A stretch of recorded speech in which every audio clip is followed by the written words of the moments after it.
Welcome back to Court Scribe. Today, inside Judge Raquel West's courtroom, the tension is palpable. One by one, defendants step forward, each facing serious charges and life-changing consequences. Every word spoken, every reaction caught on camera carries weight, because in this courtroom, a single moment can decide a person's future forever.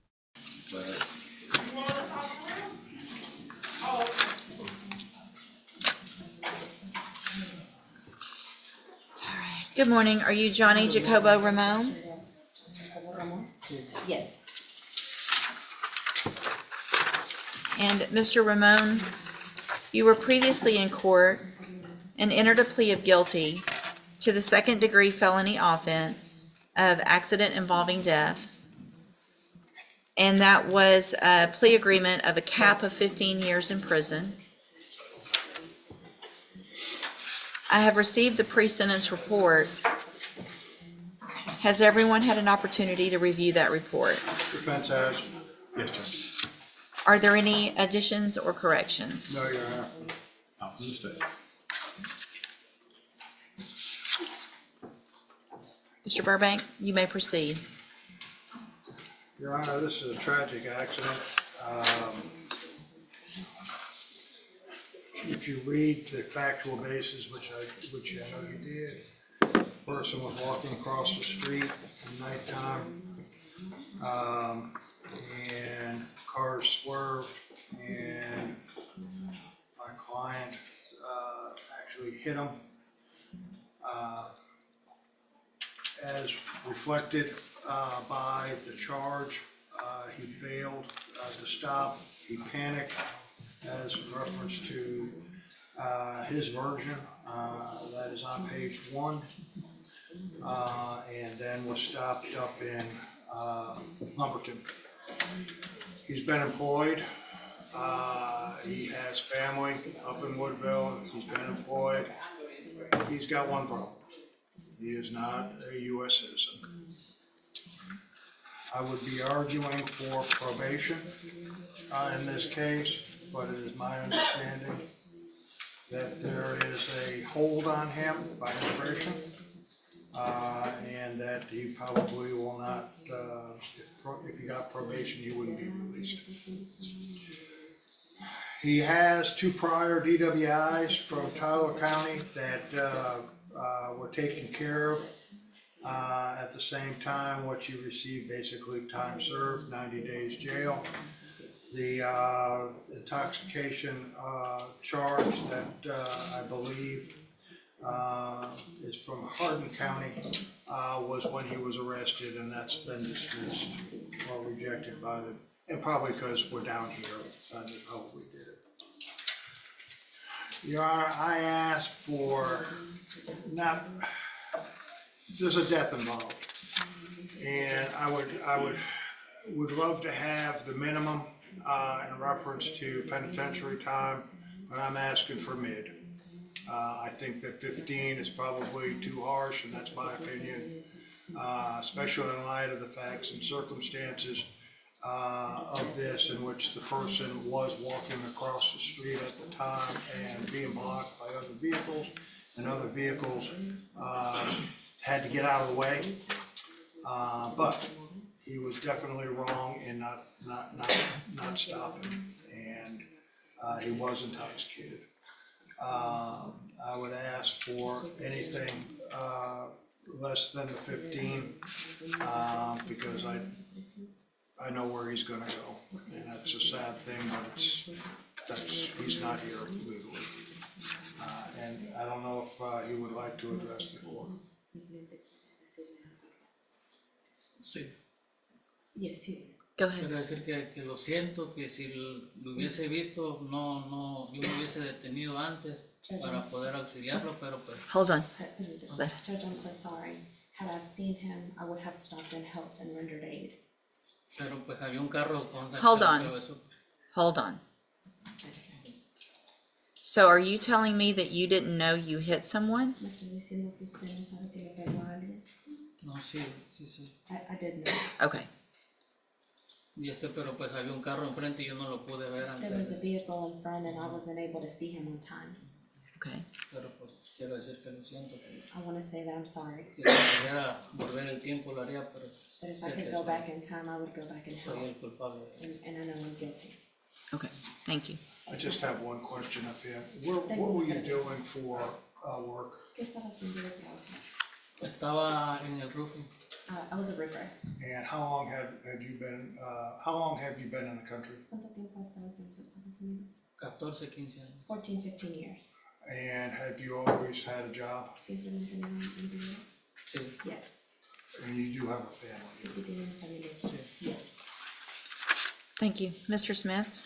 Judge, we would argue for the max sentence in this case on the plea agreement based on the fact that when he struck him, he knew that he struck him. That was evidenced by the phone calls. The next day, he knew he hit a person. When he was stopped in Koontz, which is a long way from the accident scene, he told the police when they noticed the damage on his vehicle that he had struck a deer. They, either through dealing with him before or suspecting that he was lying and knew he was intoxicated, went all the way back to the county line looking for a deer that had just been struck. And only because they were diligent in doing so did we even know that he had committed this particular crime. He knew he committed the crime. He lied about it. He has an issue with alcohol. He's here in the country illegally. I would direct your attention to the jail report in this case and how he's acting, showing disrespect for staff as well as masturbating in open bunk. We ask for a 15-year sentence in this case.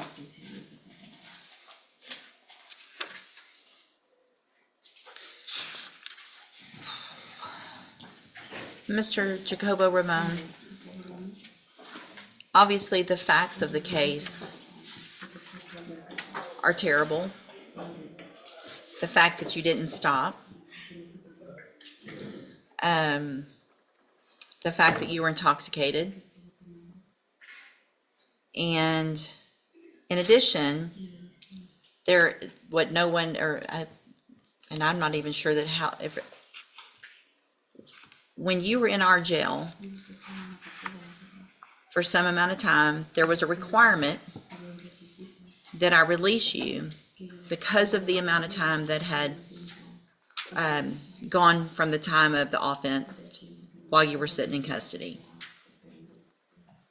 I did that, and then you didn't show up. You are here illegally and have now killed someone. I'm going to find that you entered your plea of guilty freely and voluntarily. Find sufficient evidence to find you guilty. And at this time, find you guilty of accident involving death. Sentence you to 15 years in the institutional division of the Texas Department of Corrections. You will receive credit on that sentence for any time that you've been in custody that the law gives you the right to receive. I'm handing you the trial court certification that shows this was an agreement that I followed, and so you've waived your right to appeal.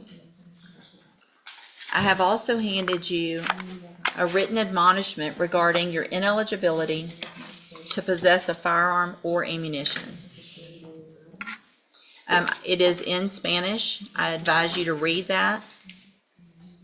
If you are ever back in Texas legally, you will not be able to possess a firearm or ammunition. That could lead to more charges against you. All right. Thank you. You can go back with the bailiff. Thank you, Mr. Burbank. Thank you, Ms. Burge.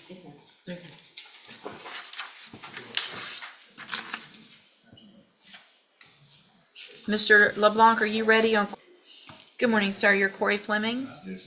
And Mr. Flemings has two cases, cause number 24-2144 and 24-2145, set for trial to begin with jury selection on Monday, the 23rd. And what is the announcement? All right. State's ready, as far as I'm aware, from Mr. Coleman, Judge. I would ask that Mr.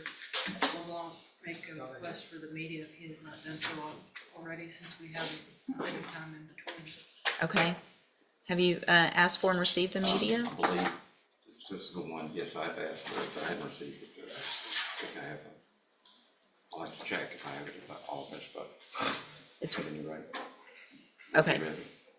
Well, but if your client hasn't seen the videos or any type of media with you, then how do you know for certain that this is what is the appropriate end game? Because he hasn't seen, I would assume in an assault on a peace officer, there's body cam footage that might affect what agreement there is. Do you know if that is, can that get ready today? Yes, Judge, it doesn't look like it was marked as requested and received, but I can follow up on it. I want that done today. Yes, sir. I want you out to see Mr. Fleming's by tomorrow Yes, sir. to review that with him. And I want to know by tomorrow at noon that it has been done and that in fact this is what Mr. Fleming's wants to do, is go to trial after seeing that. All right? I want to hear from you at noon tomorrow. Okay, you can go back with the bailiff. If this courtroom drama has you on edge, make sure to hit that subscribe button and turn on notifications. We bring you the real cases, the real verdicts, and those jaw-dropping moments that leave the entire courtroom in stunned silence. Good morning. Are you Christopher Falk? And this is cause number 24-1891. Mr. Falk is charged with assault on a public servant. There was a request to have Mr. Falk examined for competency to stand trial. Dr. Grapan did that evaluation. I've received that report dated May 30th of 2025. It has the finding that Mr. Falk is currently competent to stand trial. Is there any other evidence with regard to competency? Nothing to question. No, Your Honor. All right, then based on that, I am going to find at this time Mr. Falk competent to stand trial. And do you need some time for an announcement, or are y'all ready to make an announcement today? A little more time, Judge. I have talked to him a little bit since we've gotten the report back, but I think we need to talk to state a little more and see if we can get it worked out. All right, I'll reset that one more time, and then we'll see if we can get an announcement at the next court day. Is that your computer? That's okay. I need to get the bailiff. All right, we'll reset it. We'll get an announcement at the next court date. You can go back with the bailiff. And then you've got David Tillman to be done.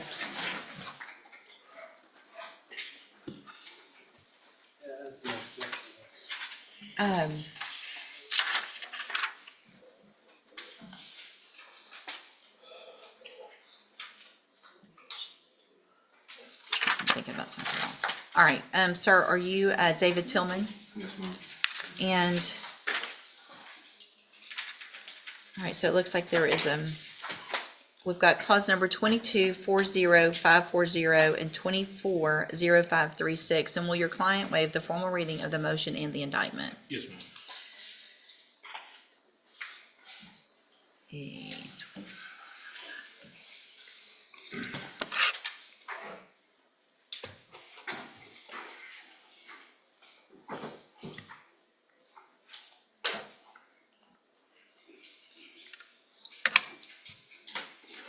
Just a second to get there.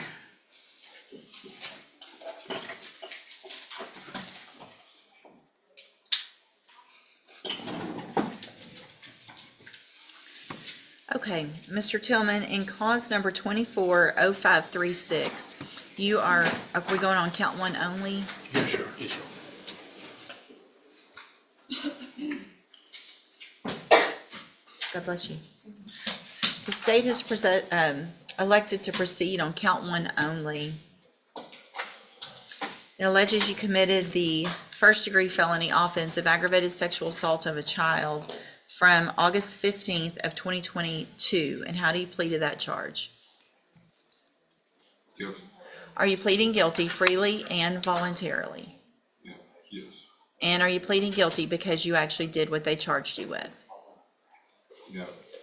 I have here on the computer some documents that have your signature on them that the state has marked as exhibit number 1.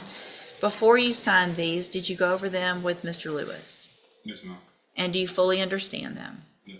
And do you understand, if I follow the agreement that you've made with the district attorney, that you will be waiving or giving up any right to appeal? Yes.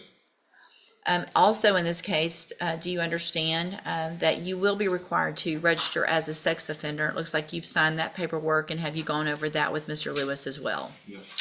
Also, do you understand, if you're not a U.S. citizen, that a plea of guilty or no contest may result in your deportation, exclusion from admission to the country, or denial of naturalization under federal law? Yes. State tenders number 1. No objection, Judge. It's admitted. Is there any evidence that Mr. Tillman is not competent? No, Judge. All right, Mr. Tillman, in cause number 240536, I'm going to find that you entered your plea of guilty freely and voluntarily. Find that you're mentally competent and you understand the nature and the consequences of that plea. Find sufficient evidence to find you guilty, and at this time find you guilty of aggravated sexual assault of a child. Sentence you in accordance with your agreement to a term of 20 years in the Institutional Division of the Texas Department of Corrections. You will receive credit on that sentence for any time that you've been in custody that the law gives you the right to receive.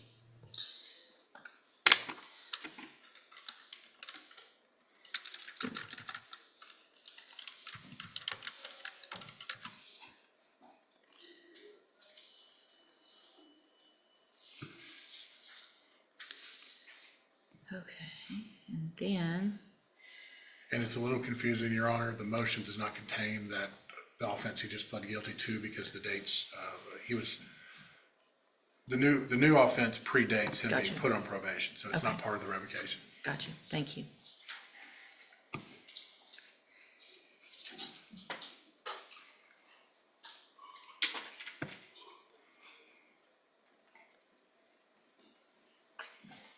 All right, and then in cause number 2240540, I have a motion to revoke your community supervision.